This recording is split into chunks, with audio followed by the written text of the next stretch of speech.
Hello, everyone. Thank you for joining us today, whether you're listening at 12:20 a.m. KHTF or watching us live on Facebook. I appreciate you all being with us today, which is my first show. So this should be interesting and fun for everyone. Today we're going to talk about me a little bit because I'm sure you all want to get to know who I am before you can trust me with advice. And it's also a note from my producer. So we're going to talk about me. So just a little bit about me.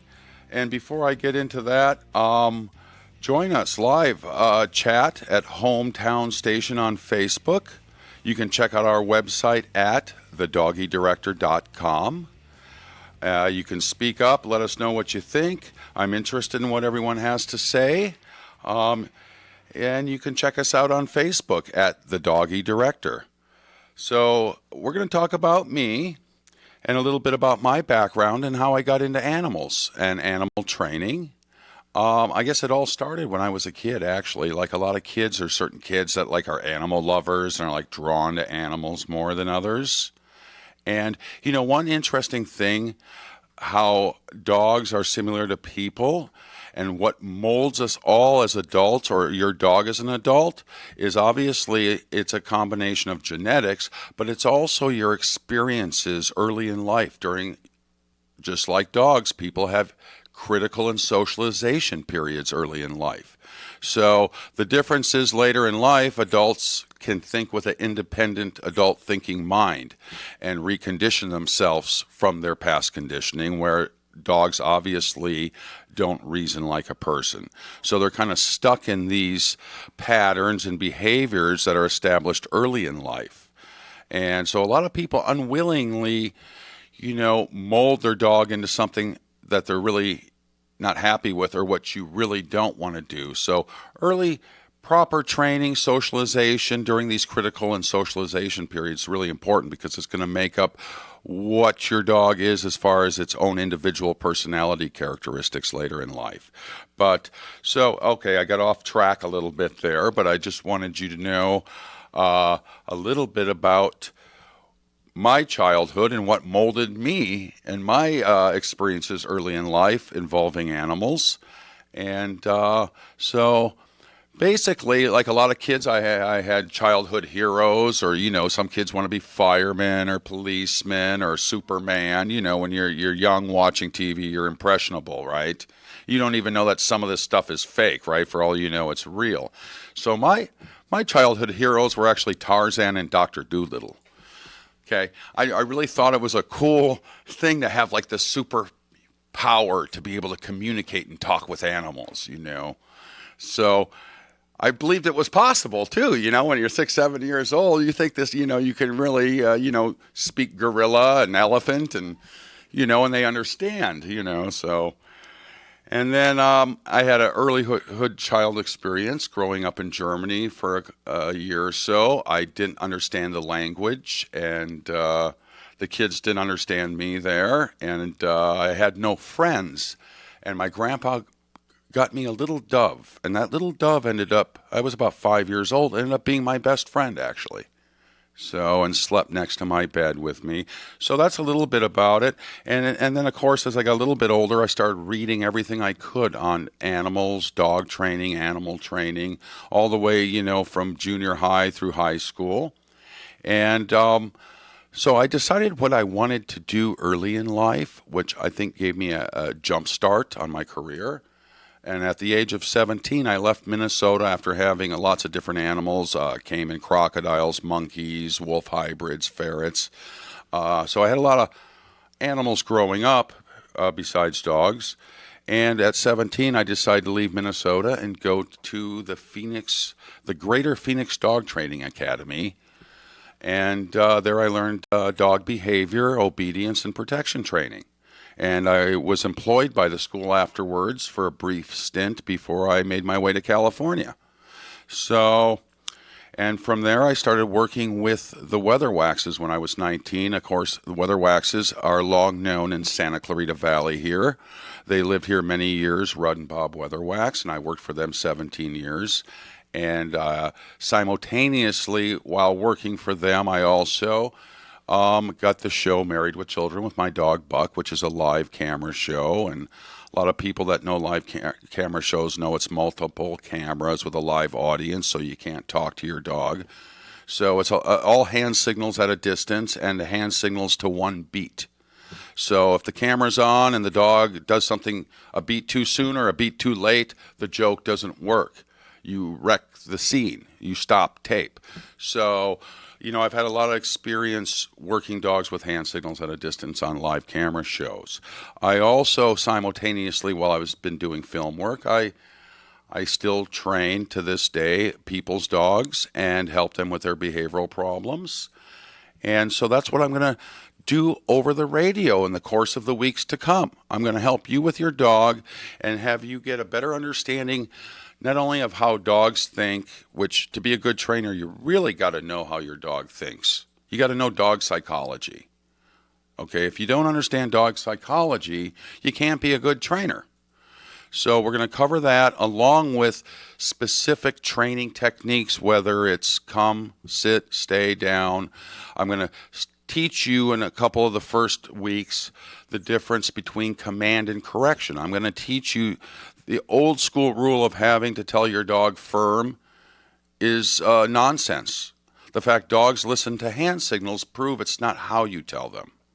And in fact, puppies learn and understand hand signals before vocal commands. How do they interact with each other? How do they interact with mom? It's all body language. Okay, so you'll find puppies will actually pick up hand signals and respond to hand signals and commands before vocal commands even. So I'm hoping to give you all a better understanding of a way to train your dogs in a real positive, fun way, in a consistent technique that you and your dog will learn over the course of time here. So that's a little bit about me and my experience and what I hope to accomplish on this show. And it's basically to help you and your dog and form a better relationship. And over time, you'll have a more enjoyable pet with your family. Life for you and your dog, I hope, will become a much more enjoyable experience. And you'll be able to communicate clear and in black and white where it really makes sense to your dog. There's no confusion. There's no frustration. I'm going to talk to you a little bit about your dog's name today. What's in a name? How important is your dog's name? So realize you want your dog's name to be a positive thing, where your dog associates its name in a positive way. I'm going to, in our next show, talk about how to get your dog to come running fast, like it's the best thing in the world, him just coming to his name before we even teach him come. So, never use your dog's name with a correction. Never use your dog's name in a harsh tone of voice. We want him to like his name and associate it positive. So we will be back. We're getting ready for a commercial break here. I'm Stephen Ritt, the Doggie Director. Don't go far. A lot more after the break. You can call us at 661-298-5487 during the show, and check us out at Facebook at the Doggie Director.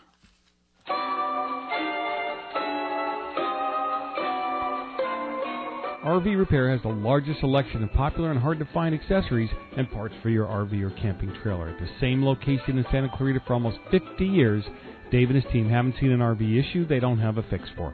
You don't believe me? Call them at 661-252-2470 with any issue that you might have, and I'll bet they have a solution for you. RV Repair offers free insurance repair quotes, warranty services, RV appliance repairs, hitch installations, and so much more. On-site dumping and propane services are also available, along with RV storage. Don't go to the big RV warehouse places. Keep it local and call for pricing and more information at 661-252-2470. Check them out on the web at www.rvrepairspecialist.com. That's www.rvrepairspecialist.com.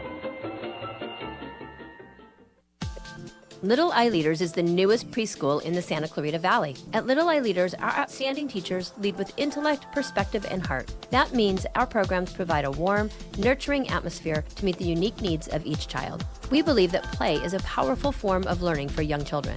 That's why our kids have every opportunity to learn through the magic and excitement of play. Parents, schedule a tour today by calling 303-0400 or online at littleeyeleaders.org. At Jersey Mike's, we think there's a whole lot of wow to be found between 2 layers of fresh baked bread. Like, wow, this sub sandwich sure has a little something something special.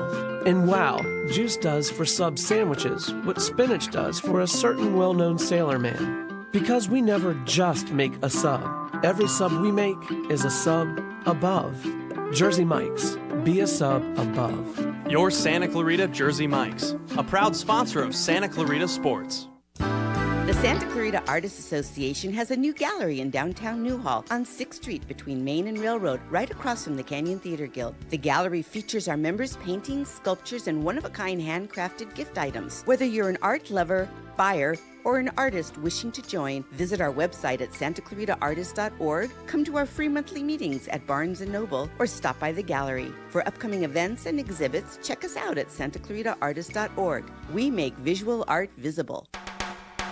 There are times when nothing else will do because you know exactly what you want. You want the Alamo, the taste of true Mexican cooking at its best. At Alamo, you're treated to a taste that is truly Mexican with an atmosphere to match. Enjoy a Cadillac margarita, try a mucho burrito, or sizzling fajitas. Voted the best Mexican food in the SCV and a favorite of former supervisor Mike Antonovich. Alamo Rotisserie in Granary Square, serving Santa Clarita for over 30 years. Drug and alcohol use can lead to troubles at school or work, relationship problems, financial or legal difficulties, medical and psychiatric issues. I'm Bob Sheritz, the host of the Way Out Recovery Hour, airing every Monday at noon. The Way Out Recovery Hour features prominent guests and organizations discussing the epidemic of drugs and alcohol in our valley. Don't miss the Way Out Recovery Hour every Monday at noon. Asking for help is the first step. There is the way out. Finding the right lawyer can be a challenge, but in Santa Clarita, there's no need to search when there's Hacker Law Group, Santa Clarita's premier litigation firm. Jeffrey Hacker has represented celebrities, financial institutions, accident victims, real estate developers, realtors, contractors, businesses, nonprofit organizations, and other individuals and companies with their legal challenges. Mr. Hacker is one of Santa Clarita's leaders, consistently listed as one of our most influential. When everything is on the line and you need legal counseling, visit hackerlawgroup.com. First impressions say it all. Choosing the right makeup is critical to that first impression and keeping your skin looking young and healthy. That's why Santa Clarita's Jen Gerard created Gerard Cosmetics. Inspired by women of all ages who gravitate toward classic and timeless beauty with a modern twist, Gerard Cosmetics. Superb quality and pigmentation, along with lip glosses and lipsticks in colors for everyone. The internationally acclaimed Gerard Cosmetics. Discover your new look at gerardcosmetics.com. Your hometown station, KHTS.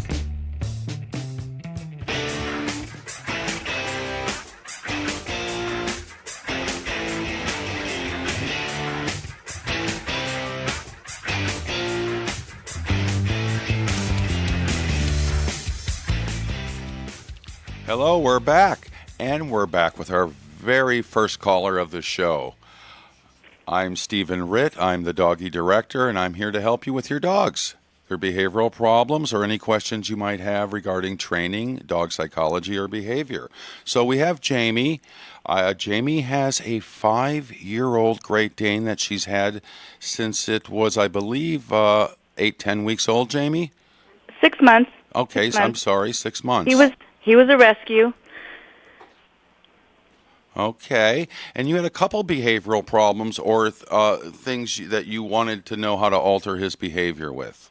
Yeah, I mean, the newest thing with him is he's digging. So he's a brown-nosed dog now in my backyard, digging holes and trying to keep him off the couch after we go to bed. He jumps up on there and he's, Well, let's take those two things. I know you had other things, but because, the digging is a pretty common problem, actually. Now, I want everyone to realize any behavioral problem that you set out to cure, you have to ask yourself the 3 W's: when, why, where. So you need to know when and where to kind of figure out why. For instance, digging, you'll get northern breeds, Huskies, Malamutes, they dig holes to stay warm, and it becomes, habit to just dig to curl up in. You'll have people whose dogs dig to get out under a fence. You'll get dogs that dig because there's moles, voles, or gophers. So before you set out to cure the digging, we got to find out why. Mm-hmm. And how often does he do this? He's doing it in the backyard, I presume. Yes, he is. Okay. And he's not trying to get out because he's got a brick wall. He's just digging holes. And quick example, I had solar lights that he broke off, and I went to go put it back in the ground, and I turned away from him no sooner than a second, and he was digging a hole, and I was like, okay, that's funny. Yeah, you're trying to help me put the light back in the ground, But he just kept digging. So that's his new thing, just digging up my new yard. Okay, so let me try to understand this because I need to know some details. So he never dug his whole life, and he just started this? No, he dug before, but he's digging more so now. So it's on a regular basis? Yes. Okay, so now he dug with you right there. Right. And what did you do? I reprimanded him and said, no, Trigger, that's bad, and, moved him away from the hole and said no and put him to his outdoor bed. Okay, so you moved him away. You mean you got a leash, you grabbed him by the collar? By the collar. And now I'm guessing just by how you told me you reprimanded him. Now, besides dealing with each behavioral problem specifically, you always want to do it in conjunction with some kind of progressive training program. So even though you're upset with him and you're telling him, no, Trigger, don't do that, he could have still been wagging his tail. Because one thing that happens when you're training your dog, the way I train, the Ritt way, your dog will gradually become more sensitive to a vocal correction where it has more meaning. Okay. So when you're training a dog, pretty soon you're very consistent of the commands being separate from a vocal correction. Where when you say ah or no, the dog really understands, oh, at that moment I'm doing something I'm not supposed to do. Right. So you have the luxury of he's doing it in front of you. He doesn't even know it's wrong. Right. So I'm sorry. It was one time that he did it in front of me. The majority of the times, we put him out to go do his duty, and he likes to bask in the sun in the backyard. And then I'll go out there and say, okay, come on in, if it starts to get too warm for him. And all of a sudden I've got 5 holes throughout the backyard, and I'm like, really? Okay. So to correct this, I'm wondering if because you showed the ground some interest with Malibu lights and you kind of made a big deal out of it when he was digging, it could have helped get him interested in it. Why is he digging? Is there possibly moles or voles that he find out, oh, there's stuff living under the ground here, and now he's smelling them and digging to get at them, even though you might not see them? Now, there's various things doesn't do any good to correct your dog after the fact. The average adult dog forgets their own actions 2 minutes after they do them. So you need to catch him in the act, and it sounds like it's pretty easy to do that. Like I was saying earlier, if he's trained, he's going to be more responsive and sensitive to a vocal correction, and then that's all you'd really need. Now, there's different ways to cure that. You can put feces in the holes if he's going back to the same holes, because they usually won't dig where their own feces is. Now, this is temporary. I mean, you can do things now. I want you to act. When you catch him in the act, I want you to really sound like you're upset, where it means something to him. I mean, I want you to be loud and be an actress, sound firm. Even make the facial expression like you're upset. Because one firm correction is going to do more good and, and is more humane than a bunch of half-hearted corrections. Right. You see what I'm saying? It's going to leave more of a lasting impression with him and teach him quicker. Okay. So, try to catch it. Hey, be ready. You can set up the situation. Don't wait for him to do it. Hey, no, I'm going to put him out. He's going to start digging. I'm going to spy on him through a window. Go to another window, look out. Right. And then if you catch him in the act, open the door and, step out a few feet and really tell him ah or no, whatever. Be consistent with one vocal correction, whichever. Right. Generally in film work, we use ah And for obedience, it's generally no, is basic around the world. So either or no, but be consistent and get him to respect that one word that, as soon as she says it, I stop doing what I'm doing. Okay. All right. So Okay. no long phrases. Don't use his name with the correction. Just simply catch him in the act, correct him. You can put feces in the hole. That works sometimes. I mean, if you do have some kind of little varmint, you'll want to get rid of them. See, a lot of these moles and voles people don't see, but dogs can actually hear them, and the vibrations, they know they're there.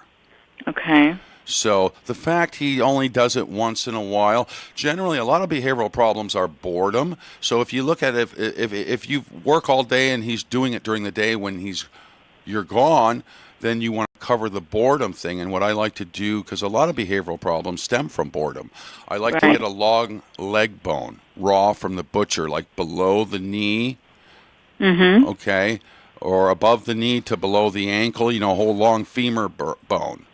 Right, okay. but can Danes have that? I'm always so worried about him choking. Yeah, well, don't get the processed ones, okay, that are already brittle and dried that they sell packaged. I want you to get the raw. It's soft. But, okay, and I want you to not always leave it with him. Only give it to him when you know he's going to be left alone. When you're there and he's out, you're there to correct him. So he needs to know he's doing something wrong. He probably doesn't even realize he's doing anything wrong if he's doing it in your sight still. If he knew he was doing something wrong, he wouldn't be doing it in your sight, right? So if he's doing it when you're away at work or left alone at long periods of time, leave that bone with him. Only when he's alone, so he has something to do.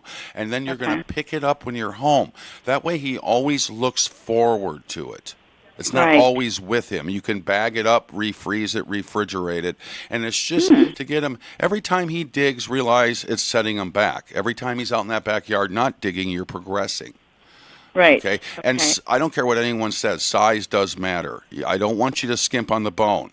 Right. It's a psychological effect of the size, okay? I want you to give a nice 2-foot bone, especially a Great Dane, and I do that even for more medium-sized dogs than some processed bone or, little tiny section of bone.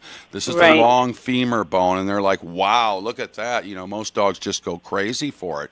And then, like I said, if it's not always available for them and you pick it up when you're there able to watch him, he's always looking forward to getting it. Okay.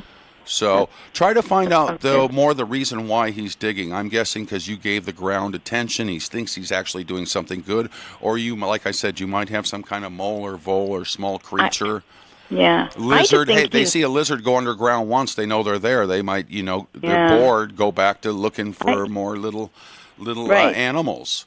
That's what I think. I think he's bored, and it's like we've reprimanded him many times about the couch. And I even bought him a new bed and says, oh, look, Trigger's bed. No to the couch. And, before, in the past, we used to just put a sheet down. Okay, well, here, I'm going to give you a little bit. He's doing it overnight when you're going to bed because we have to go to a commercial break. You can put large objects on that couch overnight. Got it. Okay, so he's not going to want to lay up there. Okay. Okay, various, and then gradually over time you take one down the next week and down the second. So that's one way. And then again, if he's doing it in your sight, he doesn't know what's wrong even then. So you can give him the vocal correction as soon as he starts to go up there. Don't wait for him to go up there and get comfortable. As soon as you see him, timing is very important with dog training. Timing of command, correction, and praise. So as soon as he starts to go up, you're going to go, then you're going to coax him back to you. Hey, as soon as he decides to listen to your you're going to draw him away from the couch. As soon as he gets off the couch, you're going to go crazy praising him. Besides showing him what's wrong, you're going to show him what's right. So he connects, when I'm not on the couch, I'm good. Just being on the ground next to the couch is good. As soon as I get up on the couch, I'm getting corrected. So then it becomes real clear, black and white to him that, couch, bad. I'm hearing a firm, no, something negative that doesn't sound pleasant. And then as soon as I get off, I'm being praised. Okay. So make that clear in his head, that being on the couch Can I hire, is bad. are you for hire to train him? Yeah, you can email me at actingdogs@msn.com. That's actingdogs, plural, @msn.com. Perfect. I hope this has helped you.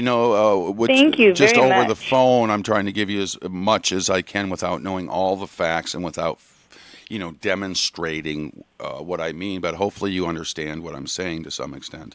I do. Great. I appreciate it. I hope that helps you. Thank you so much, and Happy New Year to you. Happy New Year, and thank you for calling. I really appreciate it. It was a lovely speaking with you. Okay. Thank you so much. My pleasure. Bye-bye. Thank you. Bye-bye.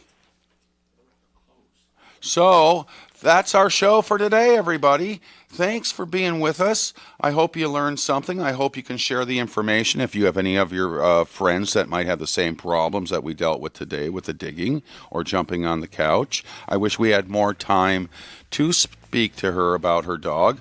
We're here every week. We'd love to hear from you, your comments, topic suggestions, anything that's on your mind dog related. You can go to thedoggiedirector.com or click on Contact Us and send us your question. Listen, everybody, have a great rest of your week. God bless you and your dog. Thank you for joining us.